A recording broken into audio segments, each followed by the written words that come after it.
Halo semuanya, selamat datang kembali di video analisa harian XAUUSD bersama Amandana. Dan ini adalah analisa harian XAUUSD pada hari ini tanggal 29 Oktober 2025, yang dimana ini adalah hari yang penting nanti malam sih tepatnya ya, karena nanti malam kita akan ada yang namanya FOMC meeting untuk masalah suku bunga. Seperti biasa, jika kalian semua suka dengan videonya, jangan lupa like dulu videonya, subscribe bagi yang subscribe, hidupkan lonceng, dan di share ke yang lain. Oke, semalam ya, ini marketnya drop sampai ke 388 ya, terakhir di sini pada saat selesai live stream ini dropnya sampai 3886. Kemudian marketnya retrace naik kenceng ya kan, sampai ke area supply yang sudah saya gambar kemarin di sini ya. Kisaran 32 marketnya kena, kemudian drop. Nah, dropnya di sini tetapi tidak melewati 3911. Kemarin kan di Discord sudah saya infokan ya untuk masalah ambil posisi sell kalau mau lebih aman adalah tunggu di bawah 3911. Tapi di sini marketnya hanya turun, tidak jadi break di bawah resistance become supportnya, kemudian marketnya terbang tinggi ya. Yang saya maksud kemarin di Discord itu ketika buyer sudah mulai masuk adalah ketika dia break dari supply-nya. Ini masalahnya supply di 15 menit ya ini. Jadi ketika kita sudah punya satu change of character di sini dari time frame 15 menit ya, nih pas ya. Break, retest, kemudian naik. Dan di Discord saya ada infokan juga kalau ada yang mau sell lagi, ada tunggu di kisaran harga 60 sampai 70. Karena ini adalah last supply paling atas dari time frame 15 menit ya. Kalian bisa lihat di sini marketnya kena lagi sekali, membuat fake out, kemudian marketnya turun di di dini hari, kemudian tadi pagi market buka langsung drop sampai 3914 dan sekarang langsung mental naik. Nah, sekarang bagaimana? Apakah kita masih niat untuk ngambil sell atau mungkin ini adalah sudah mulai marketnya mulai baru naik lagi? Well, ingat ya, nanti malam kita akan ada yang namanya data FOMC. Ya, FOMC di sini nanti malam sudah dipastikan itu adalah potong suku bunga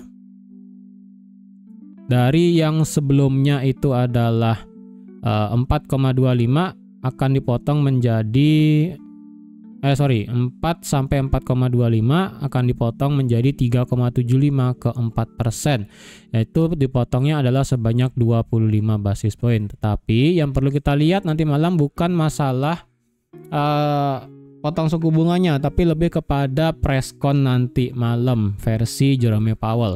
Apakah Powell lebih berharap marketnya itu potong suku bunga yang dilakukan pada bulan ini, karena terakhir kan di September ya. Terakhir FOMC yang potong suku bunga itu kan di mana ya? Bentar saya lupa. Terakhir itu ini ya kayaknya ya. Bukan. Oh, ini ya. Terakhir potong suku bunga kan di sini ya, di 18 September. Marketnya turun karena pernyataan dovish dari pernyataan hawkish dari Jerome Powell, yang dimana suku bunga itu dipotong hanya untuk bahasa kasarnya adalah memenuhi keinginan pasar.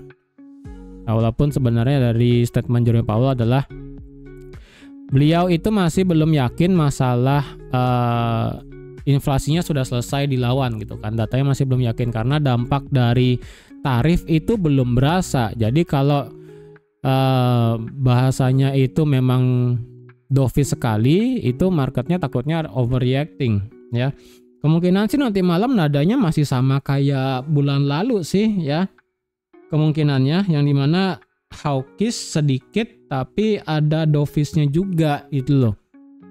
Mungkin ini ya, ini memang cut 25%, 0,25 poin ya, 0,25% ataupun 25 basis point ya, di cut memang. Cuman statement presscon nanti kayaknya sama kayak September kemarin deh, yang dimana itu adalah hawkish cut.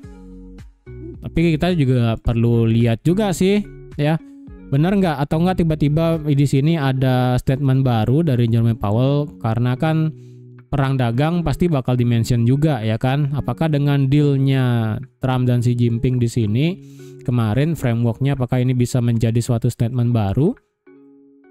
Karena kita juga perlu tahu juga bahwa government shutdown itu masih berlaku sampai sekarang ya.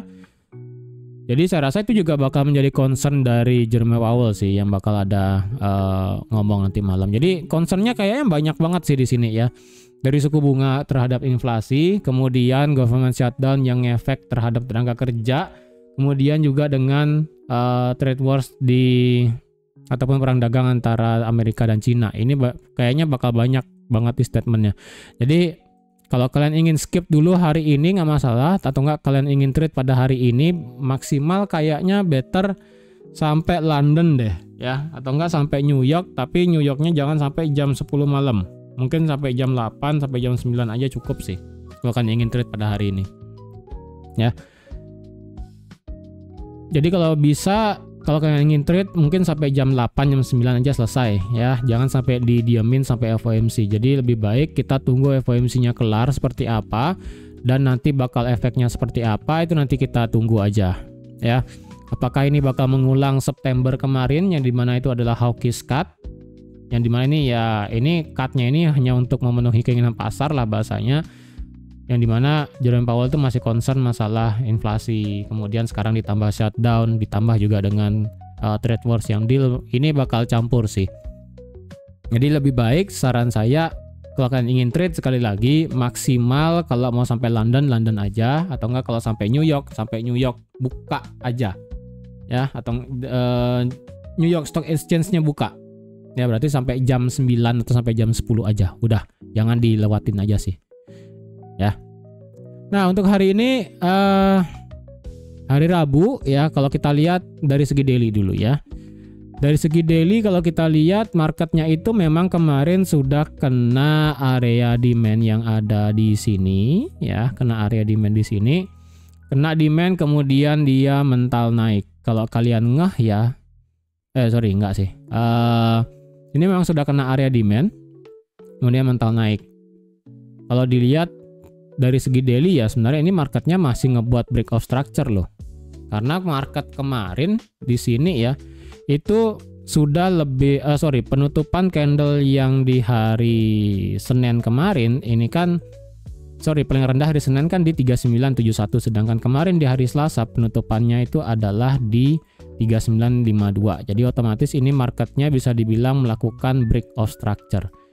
Ya, di sini berarti marketnya masih melakukan break of structure dari segi daily. Berarti dari segi daily masihlah bisa dikatakan bearish ya dari segi daily-nya. Ini masih break of structure, dan sekarang ini retest dari break of structure-nya ya, walaupun agak tinggi dikit sih ya. Oke. Dari segi daily itu, kemudian dari segi indikatornya ini masih stokastik flat di 50, sedangkan dari segi RSI ini kebalik, RSI flat di 50, sedangkan stokastik ini masih ada ke bawahnya. Jadi ini masih ada ruang gerak ke bawah sih untuk hari ini. Kemungkinannya ya kalau misalnya memang hari ini itu kita melihat cut dari FOMC-nya itu adalah hawkish cut sama kayak September kemarin ya. Untuk masalah support resistance daily ya ini masih sama sih ya. Ini kalau kalian mau pakai angka 4000 sebagai angka psikologi juga boleh, atau enggak kalian mau pakai ini 4059 juga boleh.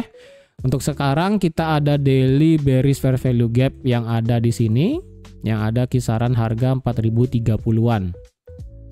Ya. Di sini. Untuk masalah support sekarang ya dari segi daily yang bisa saya pakai adalah ini sebagai RBS-nya, yaitu di 3895. Dan paling bawah itu adalah di low-nya di sini.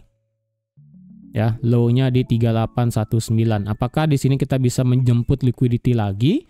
Ya, nanti kita lihat di time frame kecil ya.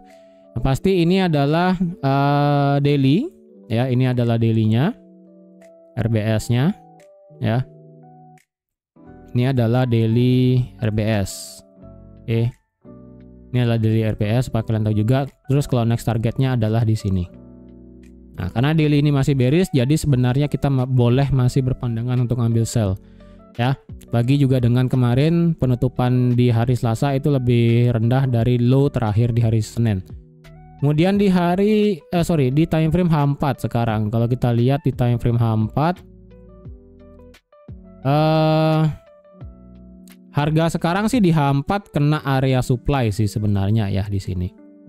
Ini sedang kena area supply. Ini kalau kalian lihat, ini supply-nya ini terbentuk harga ini kena supply, tapi dengan kondisi adalah market itu turun dulu baru dia kena supply. Jadi hati-hati ya. Dan apalagi sekarang di sini kita ada satu fair value gap H4 kecil banget di sini ya. Ini kecil banget. Yang dimana ini kemungkinan masih bisa direspek. Jadi ada fair value gap juga, ada OB juga ataupun supply juga di sini. Dan kalau kalian lihat juga di sini fair value gap H4 yang kecil banget di sini itu sudah dites dan juga sudah dijebol, ya kan? Jebol dan langsung naik. Jadi kalau kedepannya ini marketnya bisa lanjut turun, ya, kemungkinan kita bisa nge-sweep low London kemarin. Ya, jika misalnya ini marketnya memang prefer untuk lanjut turun ya. Karena ini adalah London low di sini soalnya ya. Ini adalah London low. Jadi kemungkinannya targetnya adalah bisa sampai sini yaitu 3886 jika misalnya marketnya masih prefer turun ya. Terus kalau break daripada itu bagaimana? Kalau break daripada itu nextnya adalah ini sih sebenarnya sudah kena demand H4 ya. Ini demandnya gede banget sih. Ya, sudah kena demand H4 dan sekarang bergerak naik. Nah, kalau misalnya marketnya turun ya dan dia nge-sweep London low dan lanjut turun, ini sebenarnya sih kalau dilihat nggak ada yang bagus sih untuk bisa ambil menahan market. Karena kemungkinannya sih ini bakal diambil juga sih ini. Ini di 3837 sih kayaknya bakal kena. Jika marketnya kencang turun ya dengan dia nge-sweep London low kemarin dan lanjut ke bawah, ini bisa sampai 3837 buat ngambil liquidity kecil di sini satu dan mungkin sampai low terakhir di sini. Ini bisa diambil nih. Ya, dua ini bisa diambil di harga 37 sampai 19 itu bisa. Tapi dengan syarat London low di sweep dan tutup di bawah London low kemarin. Ya. Jadi kalau mau sell yang lebih aman ya, kalau di sini sellnya kan masih agak sedikit ragu-ragu. Kalau mau lebih amannya adalah London low kemarin di break. Nah, itu kalian ada close candle nanti kalian bisa ambil sell tuh, target bisa sampai 3819. Ya, telat sih telat, cuman apakah hari ini kejadian? Ya bisa aja. Kalau tiba-tiba marketnya drop ya kan, karena kalau dari sini sampai London low itu 800 pip. Ya, anything possible sih, cuman ya kita juga perlu tahu ya targetnya sampai mana gitu. Kalau ke atas bagaimana? Well, kalau kalian sebenarnya untuk H4 ada Fibonacci yang bisa dipakai sebenarnya, yaitu dari sini. Ini sih Fibonacci H4 ya. Ini ada Fibonacci H4 dan Fibonacci termasuk Fibonacci H1. Ya. Tapi kalau mau pakai swing paling tingginya udah dari sini. Ya, ini sekarang sudah kena 38,2-nya di 3982. Ya. Kalau kita bicara sekarang masalah market structure, ini adalah batas dari time frame H4. Kalau ini H4, ini sekali lagi H4 masih bearish ya. H4 masih bearish karena terakhir kan marketnya begini. Dia ngebuat low, lower high, dan lower low. Jadi otomatis ini adalah lower high-nya yang ada di harga 4019. Kalau 4019-nya lewat, otomatis market di H4 bakal menjadi change of character. Ya. Jadi kalau kalian mau tarik Fibo ada dua, bisa ditarik dari sini ke sini. Sekarang harganya sudah kena 61,8, atau kalian mau tariknya itu dari sini. Dari pertama kali drop di harga 4138 dan marketnya pun juga sudah kena kriteria. Ya, let's say lah ini sudah kena kriteria ya di 3982 selaku 38,2 Fibonacci sebagai minimum requirement kalau marketnya memang sudah selesai retrace. Ya. Kalau gitu di mana sekarang kita bisa mengharapkan marketnya itu turun lagi? Well, secara H4 kita ada satu immediate RBS-nya yang pernah terjadi kemarin di sini, ya kan? Di sini tuh ya, yang ada di 39 berapa tuh? 3949 ya, 3950 lah kalau kalian mau genepin ya. 3950 ini sebagai immediate support dari H4. Kalau ada H4 tutup lagi di bawah 3950, at least tutupnya bener ya. Maka kemungkinan shadow panjang di sini di H4 bisa ditutup ya, bisa bisa diisi ekor panjangnya nih. Dalam artian tadi saya bilang tutupnya yang benar itu adalah tutupnya minimum ya normal-normal aja lah dengan suatu support resisten ya kan, kayak begini tutup candlenya gitu kan, enak ya. Jangan sampai kayak kemarin nih ya kan, saya tunggu dia break di bawah 3950 tapi H4-nya langsung turun sampai 3903 kayak gini gitu ya, payah sih sebenarnya ya. Kalau bisa sih normal-normal aja H4 kayak begini. mungkin dia sampai 3941 gitu kan. Jadi enak jadinya ya. H4 geraknya enak jadinya. H4 turun di bawah 3950, nanti kalau dikasih retest, nanti terjadi konfirmasi misalnya gitu kan. Nanti kalian bisa ambil sell. Target sampai mana? Ya sampai menyapu hari ini low-nya di sesi Australia, dan next-nya bisa sampai London low kemarin gitu. Enaknya sih gitu. Tapi kalau tiba-tiba marketnya langsung drop kayak begini ya kan, kayak kemarin sore itu begini, langsung drop begini, ya saya agak worry juga nge-sell di sini gitu kan. Walaupun saya memang niat nge-sell, tapi kalau H4-nya langsung kayak begini ya agak sih sebenarnya. Ya, agak-agak aja sih. Tapi mungkin saya akan nge-sell kayak tadi ya, dia nge-sweep London low, mungkin ini time frame H1 cukup sih. Kemudian nanti mungkin retest di 3895 juga, ini sebagai RBS H4 ya kan. Nanti baru saya akan sell. Itu yang penting kalau ini immediate 3950 ini nggak usah terlalu gede banget lah close-nya.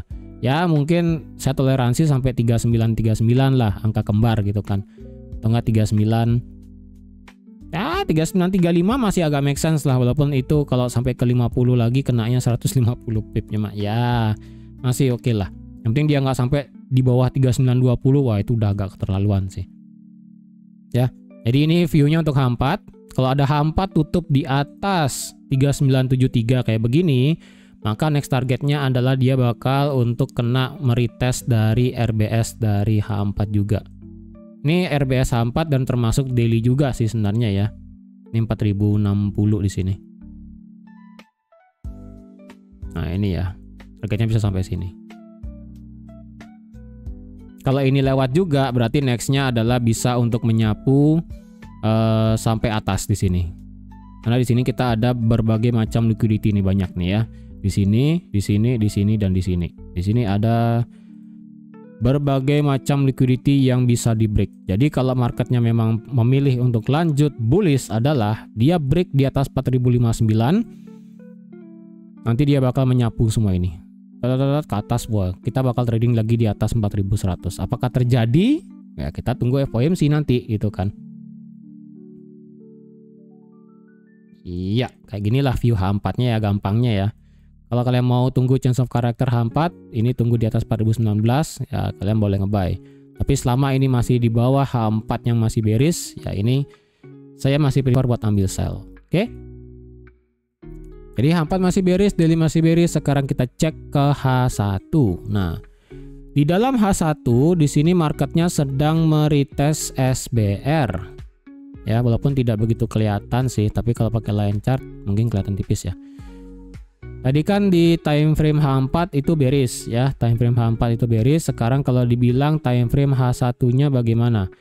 Kalau dibilang time frame H1-nya sih ini masih bearish juga dalam kondisi retracement-nya bullish, karena dari segi H1 ini marketnya sudah ngebuat high low higher high higher low higher high. Jadi kita sudah mendapatkan dua higher high dan juga dua higher low. Ya, ini higher high dan ini higher low. Jadi otomatis secara H1 ini internalnya adalah bullish. Tapi secara strukturnya ini masih sama, yaitu dia ngebuat lower low. Ya. Tadi saya udah bilang ini marketnya nge-retest SBR. SBR-nya ini agak sulit dikasih angka presisi sih sebenarnya ya. Mungkin bisa di angka 3980 ya. Ini sebenarnya angkanya nggak bagus-bagus amat, cuman kayaknya oke lah 3980 ya. Nih ya, 3980 sebagai support become resistance-nya ya. Ini sebagai support di tes 3980 dan sekarang ini masih bertahan di kisaran 3970-an. Nah, sekarang supaya inline, ini kan H1-nya ini marketnya masih ngebuat higher high dan higher low tadi kan. Ini high low high low high. Nah, supaya inline marketnya itu di H1 juga bearish, maka memang secara logikanya adalah marketnya itu wajib close di bawah low terakhir di sini. Ya.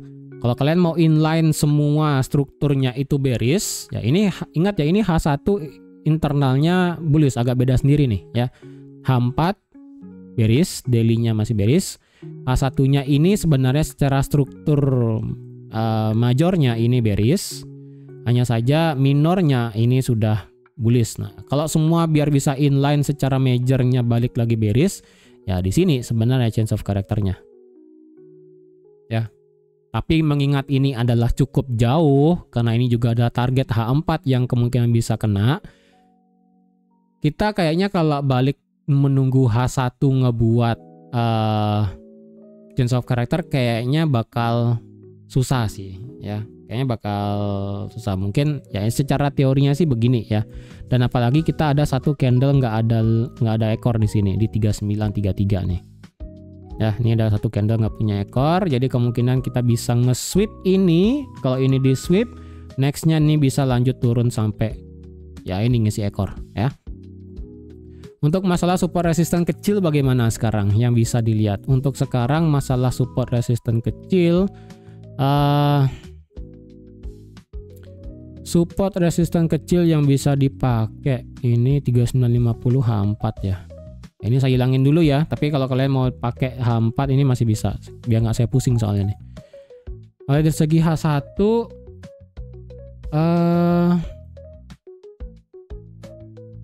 ini nggak begitu bagus sih sebenarnya.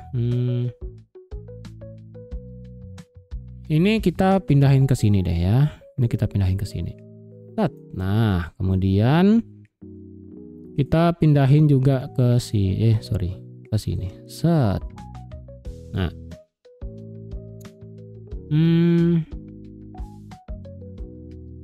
Saya pakai 2 deh. Nah, ini. Set. Kemudian di sini juga. Set. Oke. Oke. Ya. Jadi kalau dilihat ya, kita ada satu RBS yang sekarang sedang dites di H1 yaitu di 3969 ya kan. Dan di sini dalam perjalanan naiknya itu tidak ada bullish fair value gap.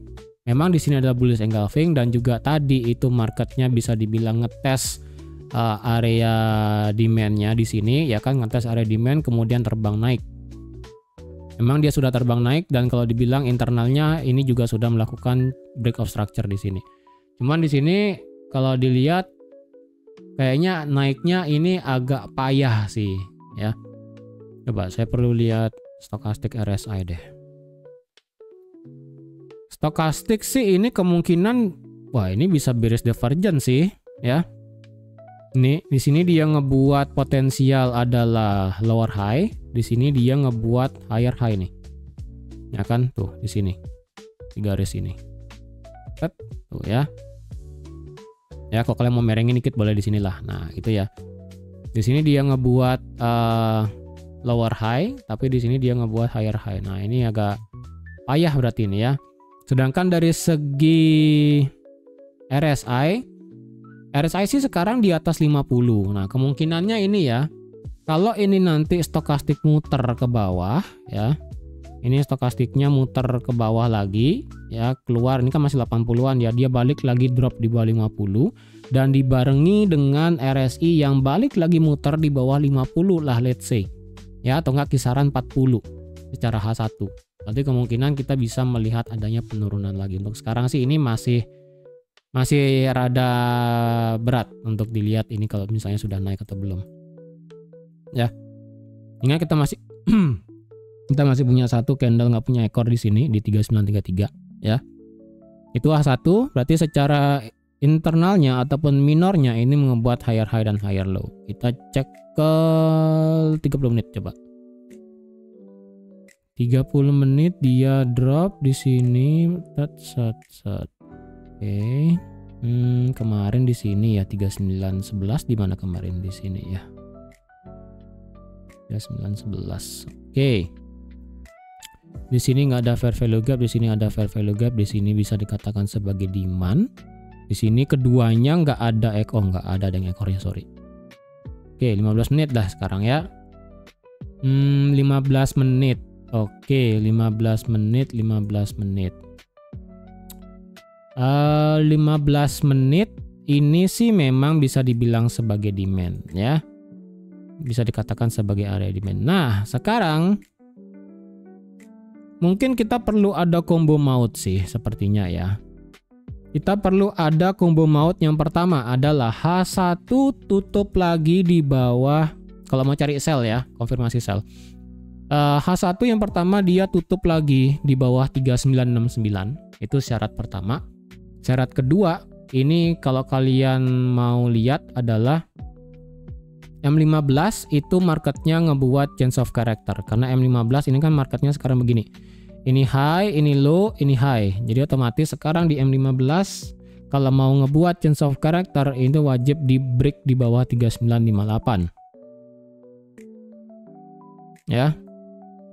Tapi kalau kalian hanya berfokus di time frame 15 menit doang, yaitu berarti kalian cukup high risk. Karena kombonya kan perlu H1 dulu. H1 perlu balik lagi di bawah 3969, itu syarat kedua. Syarat pertama. Kemudian syarat kedua adalah M15 di bawah 3958. Jadi geraknya itu begini. Ya. Gini. Dengan target kalian bisa sampai area demand ataupun sampai mengisi candle nggak punya ekor di 3933. Itu bisa juga. Ya. Kalau kalian mau high risk banget sell-nya, kalian nggak perlu nunggu H1, cukup 15 menit aja nanti dia di bawah 3958, yaitu kalian high risk untuk ambil sell-nya. Kalau kalian lebih high risk lagi, M5 datu hajar ya. Kalau dibilang M5 apakah ada change of character-nya? Nggak ada sih. Ini sama ya, karena kan M5 masih geraknya begini. High, low, high, low, high. Nah, otomatis di sini adalah higher low baru. Higher low terakhirnya. Jadi otomatis higher low di sini wajib di break supaya ngebuat yang namanya lower low dan change of character. Ya. Kalau saya mau sell bagaimana? Kemungkinan sih per 15 menit aja sih kayaknya saya mau sell. Ya, mungkin 5 menit mungkin agak ekstrim, cuman 15 menit deh kayaknya. Dengan target sampai mana? Memang kita ada satu RBS lagi ya. Ini kan tadi saya udah bilang candle nggak punya ekor nih di 3933. Jadi kemungkinannya bisa begini ya. Ini kan candle nggak punya ekor, kemudian tadi di sini ada demand juga di H1 ya kan. Ini juga demand di M15 juga di sini tuh ya. Nih. Ini demand juga di M15. Jadi kemungkinan sih geraknya bisa kayak begini ya. Dia turun ya kan, change of character. Nanti dia retest change of character, atau mungkin di sini ada nanti ada fair value gap, retest, nanti dia turun ya kan. Ngisi candle nggak punya ekor, kena juga RBS di 3933, nanti dia mantul naik ya, mantul naik, terjadi konfirmasi misalnya ini kan udah otomatis turun ya M15 nya. Nanti kalau terjadi konfirmasi pembalikan, nanti kalian bisa ambil sell lagi dengan target bisa sampai low di sini. Dan otomatis kalau H1 ujung-ujungnya juga balik lagi di bawah 3930 close candle kayak begini. Target kalian bisa sampai di bawah, sampai 3895. Ya. Jadi sebenarnya kalau kalian mau syarat pertama, syarat kedua, syarat ketiga sih banyak sebenarnya ya. Tadi syarat pertama kalau pakai time frame H4, ya tadi 3950. Kalau ada 3950 marketnya di bawah H4, itu ya bisa untuk diambil posisi sell-nya. Kemudian syarat kedua H1. H1 misalnya sudah di bawah 3969, ya kalian bisa ambil sell. M15 juga sudah change of character, atau enggak misalnya dalam perjalanan membuat H4 tuh marketnya begini. Ya, turun, naik, turun. H4 close di bawah 3950. H1 juga sudah tidak balik lagi di atas 3969. Ya, kalian nanti bisa ambil sell dengan target ya tadi H4-nya ya. H4 sudah di bawah 3950 berarti target sampai ekor tadi pagi dan maksimum sampai di London low kemarin di 3886. Itu. Kalau ada mau buy, saya rasa masih belum worth it buat di buy untuk sekarang ya. Justru saya masih menunggu cari sell sekarang. Oke? Tapi kalau kalian ingin trading, sekali lagi hari ini kita ada FOMC. Jadi kalau kalian ingin trade, kasih waktu ya. Kalian harus tahu batas waktu selesai trading. Jangan sampai kalian itu terus kalian trading tiba-tiba lupa waktu itu kan. Jadi saran saya sekali lagi kalau kalian ingin trade hari ini, maksimum banget kalau kalian memang misalnya nggak punya waktu dari pagi sampai sore ya. Maksimum tradingnya adalah sampai jam 9 malam. Ya mentok sampai jam 10 lah. Ya, jam 9, benernya sih sampai jam 8 aja ya.